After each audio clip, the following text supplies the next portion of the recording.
il va surtout se révéler un promoteur et un impresario de génie qui va réussir à faire financer la construction des très grands observatoires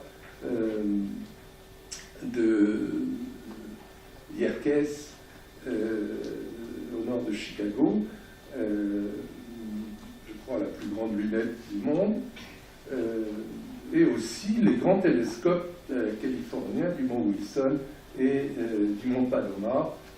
Ce dernier porte le nom de Hale, car il a été terminé après sa mort.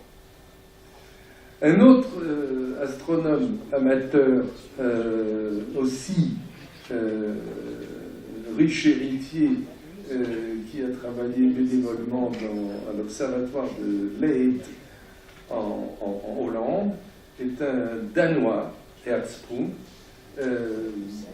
qui s'est passionné pour la spectroscopie des étoiles et que tout le monde connaît en astronomie à cause du fameux diagramme Hertzsprung-Russell.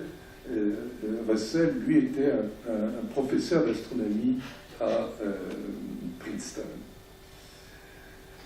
Un autre, au XXe siècle, c'est Milton Humason. Lui, on peut pas dire que c'était un astronome amateur. Il a commencé comme garçon muletier sur la piste du chantier de l'observatoire du mont Wilson quand il était gamin. Et puis ensuite, il a été... en fait, il est tombé amoureux de la fille d'un des ingénieurs qui travaillait à l'observatoire. Et pour l'épouser, il s'est fait embaucher comme concierge. Donc il a commencé comme concierge à l'observatoire du mont Wilson. Et ensuite, il a été pris comme assistant, comme laborantin au laboratoire photo par Arlo Shapley, l'astronome qui a découvert le halo galactique et qui lui-même avait commencé comme journaliste. Milton Humason, il est surtout connu pour avoir réalisé des photographies des spectres des nébuleuses sur laquelle Hubble a fondé la mesure de l'expansion de l'univers. Hubble qui lui-même avait fait des études de droit. Alors, le dernier grand secteur où vont s'illustrer des amateurs dans les années 30, c'est la radioastronomie. La personne qui est considérée comme fondateur de la radioastronomie, Karl Jansky, était ingénieur à la compagnie de téléphone ATT, dans le centre de recherche de cette compagnie, les Bell Labs.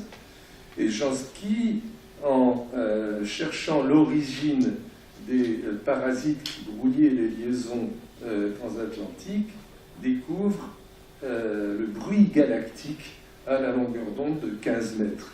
Il va faire les plans d'un radiotélescope pour essayer d'approfondir cette découverte, mais sa hiérarchie lui dira « Non, monsieur, vous n'êtes pas payé pour faire de l'astronomie, vous êtes prié de continuer à vous occuper des télécommunications. » Et c'est un radio-amateur du nom de Grote Reber, dans la région de Chicago, qui va construire le premier radiotélescope un petit peu plus tard, en 1937. C'est une antenne de 10 mètres de diamètre qu'il avait construit dans son jardin. Et à une longueur d'onde de 60 cm, il va détecter Jupiter, le Soleil, Cygnus A, Cassiopéa A, etc. Beaucoup de sources radioélectriques.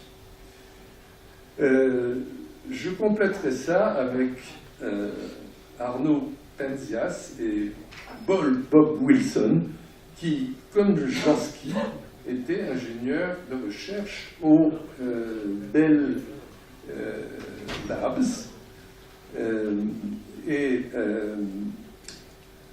Vous les connaissez puisque c'est eux qui ont découvert en 1965 le rayonnement cosmologique fossile, la preuve du Big Bang. Ils ont fait ça en utilisant une antenne à cornet avec une monture azimutale que vous voyez là, qui d'ailleurs était installée au même endroit que l'antenne de Jansky sur Crawford Hill dans le New Jersey. Vous connaissez le paysage.